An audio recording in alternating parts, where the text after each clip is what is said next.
This is round 4 of the June 2026 Community Premodern Series. If you are just joining us, go check out the other recorded matches in the series first.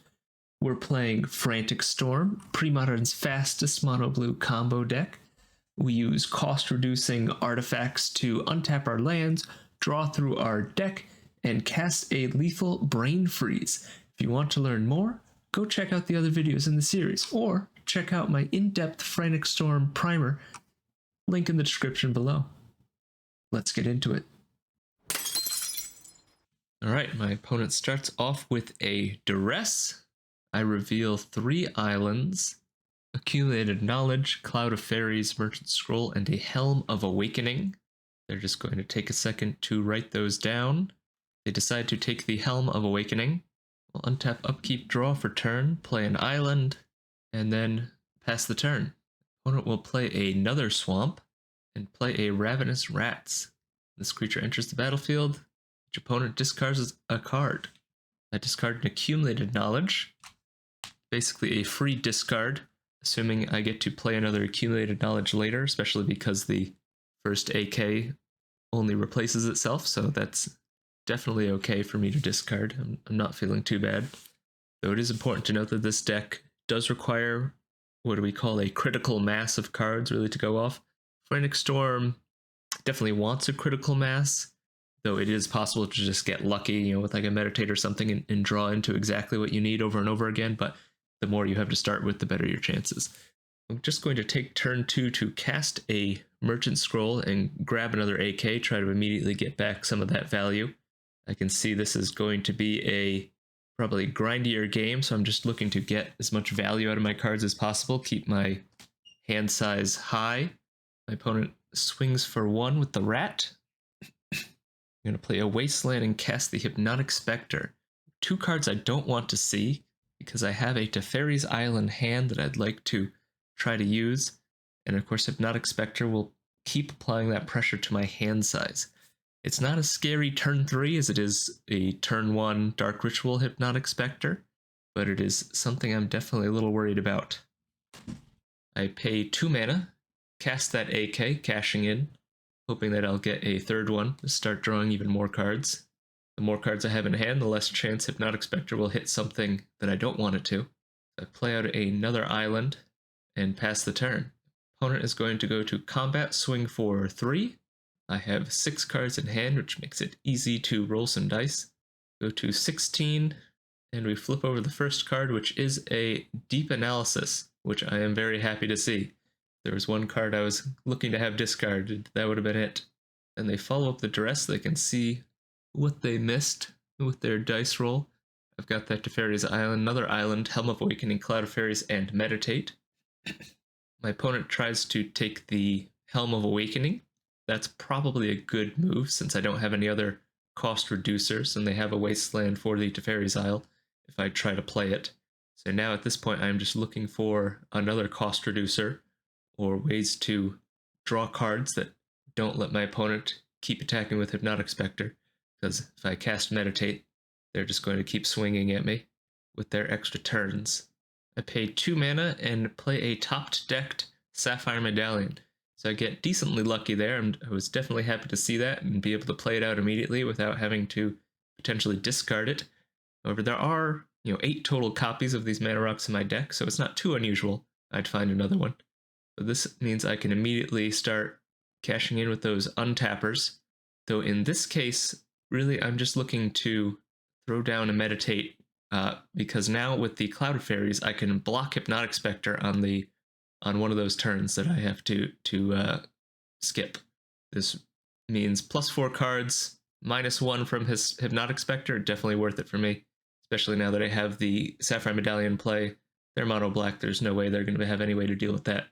So this is just a trade for pure card advantage. They're not really pressuring my life total, so the extra turns don't really matter, since I can block one of those Hypnotic Spectres. In this case, however, I was able to not only have another island, but get lucky enough to draw into another Cloud of Faeries, which means my turn can keep going. Untapping 2 lands, I will play out a Merchant Scroll. I will find another Accumulated Knowledge. Now that is an Ancestral Recall for me, pay 1 mana, draw 3, so my previous Merchant Scroll and my first turn discard are starting to pay off with even more card advantage. I'll just cast that AK now, no reason to pass the turn, draw up to hand size, and now we'll pass the turn, and for the next 2 turns I won't even have to worry about discarding a single card to Hypnotic Spectre. I've got a ton of lands, a cost reducer in play, and a fully stocked hand. I'm just going to take 1 a couple times to this Ravenous Rat while I block the Hypnotic Spectre.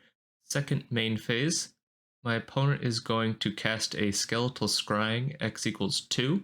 I'm going to look for a couple more cards, trying to find some way to get in, potentially a way to kill Cloud of Faeries and start connecting with that Hypnotic Spectres, because they really need a way to hit my life total and get me down somehow before I combo off. Right now, their discard plan is just moving too slowly versus the sheer card advantage I've been able to put on the battlefield. They play another Swamp on their extra turn. They did find a way to kill that Cloud of Faeries, casting Snuff Out. They have to pay 4 life total. Sorry, they have to pay 4 life, but their life total doesn't really matter versus me at all. And they are able to connect with a Hypnotic Spectre, but I think I am happy with that trade considering the number of cards I've drawn. The thing about Frantic Storm is a lot of the cards are duplicative. There's really 3 categories. There's the cost reducers, the draw cards, and the untappers. So even hitting 1 card, it probably is not the end of the world because you probably have another that fills that same role.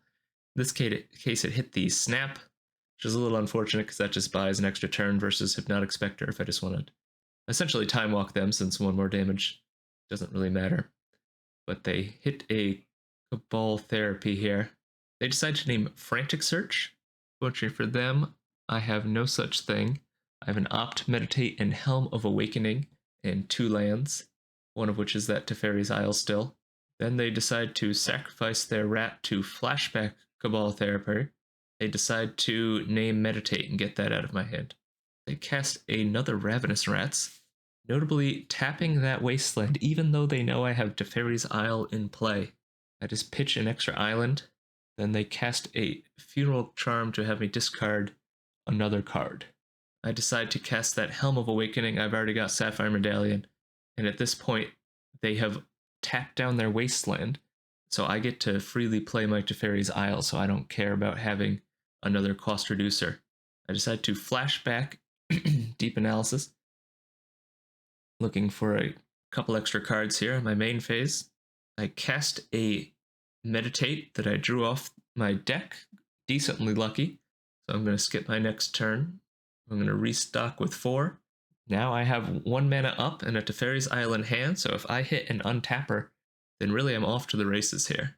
I drop that Teferi's Isle, which you can guess means that I'm about to pay 1 mana to cast a Snap. So this will bounce the Hypnotic Spectre. Definitely don't want to untap or return that Ravenous Rats to their hand. But now I'm going to turn that 1 untapped island into 3 available mana, and all of my blue spells cost 1 less to play. I'm just looking through my graveyard right now, seeing do I have anything with flashback, how many AKs do I have, how many cards are left in my deck of certain things, because I've already, I've dumped several copies of things into my library already, so I'm trying to figure out what my chances of drawing are. Just asking my opponent for a quick count of their permanents, hand, and graveyard, trying to figure out how many cards are left in their deck. They have 46 cards left in deck, so that would be a Brainstorm, Storm 8 and Storm 9. Storm 7 and Storm 8 will get me to 45, but if I want the full 46, then I'll need that extra spell first. I'm going to float some blue mana with that Teferi's Isle and cast a Merchant Scroll. With 2 mana floating, I decide to get a Frantic Search to untap a ton of my lands and start filtering through the cards that I've drawn. Spend that floating blue mana in that island to cast Frantic Search. I'll draw 2, discarding a couple of useless islands and untap 3 of my lands that can tap for 4 total mana. I'm going to tap 2 for another Sapphire Medallion. This is going to make my Meditates and Frantic Search cost 1. I'm going to use that to cast a Words of Wisdom to draw a couple more cards. My opponent will draw 1. Then I'm going to cast out that Frantic Search with my 1 remaining mana. Drawing 2, trying to figure out what to discard. I'll discard a couple more islands, untap 3 lands. Now we'll use that Teferi's Isle floating 1 mana to cast another Meditate. This is the power of double Sapphire Medallion and Teferi's Isle. I think my opponent is regretting playing out that Funeral Charm instead of just holding up Wasteland. I will use that floating mana to cast a Frantic Search since I already have 3 lands tapped, including Teferi's Isle. I'm going to discard a couple cards, one of those being Deep Analysis, to the graveyard. I'm going to tap Teferi's Isle, move to play Cloud of Faeries, but I realize, wait, no, I need to tap another land, so I float 2 blue mana, play out that Cloud of Faeries so I can untap both of my lands. Don't want to miss out on that 1 extra mana. I'm going to spend 1 mana, cast Opt, draw that card. Going to add 3 to my mana pool and use 1 of that mana to cast a Snap on the Cloud of Faeries, untap 2 lands. I'm going to spend 2 of that floating mana, 1 of that floating mana, flashback Deep Analysis, I'll draw 2 cards, then I'm going to use 1 of that floating blue mana to cast a Words of Wisdom, holding priority. With Words of Wisdom on the stack, I'm going to use the other blue floating to cast a Brain Freeze to mill my opponent out. This means that once Brain Freeze resolves, all the copies of Brain Freeze resolve, then the Words of Wisdom will resolve, I'll draw 2, my opponent will attempt to draw 1 off an empty deck, and that'll be game over. The reason that we cast the Words of Wisdom first and hold it on the stack is that way it increases the storm count of the Brain Freeze that comes after it. Alright, we're on to game 2. I don't really have a lot of sideboard cards for this matchup, but I do bring in a couple of Chain of Vapors and take out my Words of Wisdom. I don't really like letting my opponent draw more cards when all their cards discard my cards, and Words of Wisdom is less important here because I don't need to win immediately. I don't need to force my opponent to draw off an empty library because they have no way to kill me on their upkeep. They're going to play out a Rishadan Port, which is really going to throw me off because now I can't play my turn 2 mana rocks. I was getting happy for a second after they played that turn 1 swamp and didn't cast a Duress or Quabal Therapy. And I realize it's going to be quite a few turns before I'm going to be able to really start casting my spells. I'm going to throw out a Duress, revealing that I have an island, Teferi's Isle, a couple of mana rocks, Meditate, and a Frantic Search. So a pretty good hand. Unfortunately, I just couldn't play out that Helm of Awakening like I wanted to. It would have really let me capitalize on it. After checking on the text of the mana rocks, my opponent ultimately decides to take Frantic Search. I don't know if I 100% agree with that, but I guess in their mind they can't take out both mana rocks, so they might as well take out my untapper that takes advantage of them. But I've got Meditate in hand. If I can play out both of those mana rocks, then I am super happy, because I will just naturally draw into more cards, but if I don't have those mana rocks in play to get going, then it's going to take me a little longer. I play out the Sapphire Medallion. That does mean my Helm of Awakening is going to take a little more mana to play out if I want to play that second card out, but this does stop my opponent from taking immediate advantage of the Helm. Not sure if that was correct, because they don't really have a ton of ways to take advantage of a Helm of Awakening. They only have 1 black mana available to them right now. Another thing to note is they did play out that Wasteland as their 3rd land, so that Teferi's Isle in my hand is kind of stuck, unless they make the mistake they did game 1, arguable mistake, and play it out again. Now they're going to play a Chain of Smog, which frankly I don't mind that much. I've already got the mana rock in play.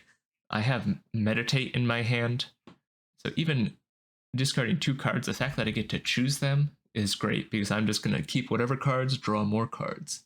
I ultimately decide to discard that Teferi's Isle, since that Wasteland is going to threaten it, and my own chain card, my Chain of Vapor. The Chain of Vapor I brought in really just to take out Hypnotic Spectre, have another way to bounce it, as well as to bounce any tricky artifacts that they might have in play, because there's a lot of just random hate cards that anyone might have in their sideboard, or potentially the rack, but I'm not super worried about the rack because I just draw so many cards. I will untap and draw for turn. I'm going to tap 2 mana, cast that Helm, lost out on a little value of not playing the Helm first, but that meant they did at least have to pay full mana for the rack, which otherwise would have been free. But now I am feeling pretty good about myself. Even if they have a discard spell, I have a 1 mana Meditate that I can cast from my hand at instant speed. My opponent does find a way to get some value out of Helm of Awakening and plays that Morph, So that 3 colorless mana is reduced to 2. They do have a second Chain of Smog. But again, I have that Meditate in hand, and they have 1 card left in hand and no real way to pressure me other than whatever that morph is. So I am just going to pay 1 mana and fire off that Meditate. Stocking up my card so I have some stuff to discard. I can't see anything really that I'm too worried about from them getting an extra turn. The rack isn't hurting me. I'm not sure what that morph is going to be, but right now it's just beating down for 2 damage, and my life total is so high, their deck is just moving way too slowly. My opponent ends their turn, which means we go to their next turn, since I skipped mine because of that Meditate. I've still got 3 in hand, so I'm out of danger of the rack, but my opponent could draw into another discard spell, we'll see. My opponent goes to combat to swing in for that 2 damage, putting me to 17. After that, during my next upkeep, my opponent is going to attempt to Rashad import one of my islands. Unfortunately, this doesn't get any value for them because I'm going to be able to cast a 1 mana Meditate during my turn. Their goal may have been to try to get me to cast some instant that will reduce my hand size with that mana before the rack trigger resolves to try to force that extra point of damage in. But in this point, it does nothing. But, I mean, what else are they going to do with their mana? They might as well try to tap down my lands. But so I'm just going to fire off another Meditate. So I will skip my next turn, if I ever pass. Draw 4 cards. That Rashad Import fizzles. And I'm going to draw a 5th card here. So with 5 cards drawn this turn, and 2 mana rocks in play, I am feeling pretty good about myself. Unless my hand is nothing but island, island, island. I've well exceeded the 7 hand card size maximum right now. I'm going to pay 2 mana and cast a Deep Analysis to draw 2.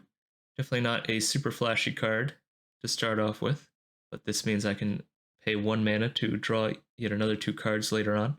I will play out an island, and at this point I have to have an untapper if I want to keep going, and I have the best untapper I could ask for right now, which is a 1 mana Frantic Search. I wasn't able to get that Teferi's Island play because of that Wasteland, but with double mana rocks, I don't mind at all. With 3 mana available, I'm going to pay 1 to cast a Cloud of Faeries and keep untapping my lands. At this point, the reason I'm thinking so hard about how to sequence my spells is because I don't really have a ton of extra mana without the Teferi's Island play. If I could just, cast all my spells, I'd be fine. I could untap, I could generate all the mana I want. But I am super scared of a snuff out from my opponent if I try to snap that Cloud of Faeries and they destroy it in response. Well, then I'm going to have lost that land. I'm going to lose the ability to untap net 3 more lands. And so I'm just trying to be very, very careful about how much mana I leave up to make sure I can respond to any potential snuff out. But I will cast another 1 mana Meditate. You can see going to play another Cloud of Faeries out just so I can have some extra mana, because my next card is a Snap.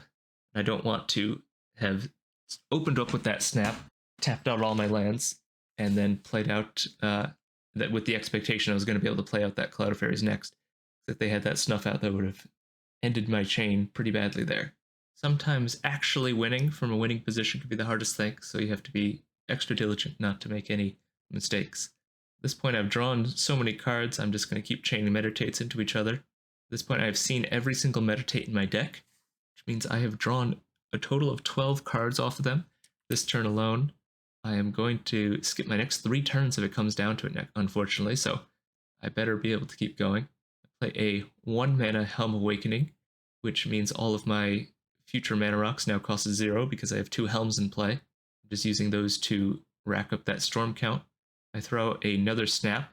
It's another reason I was trying to hold up as much mana as possible while I was doing those Cloud of Faerie loops, because I could snap in response to at least get some extra value out of that Cloud of Faerie, even if my Snap fizzled in response to a snuff out. I'll throw out an AK, draw a couple cards, and at this point I am just doing the finishing touches here to ramp up my storm count.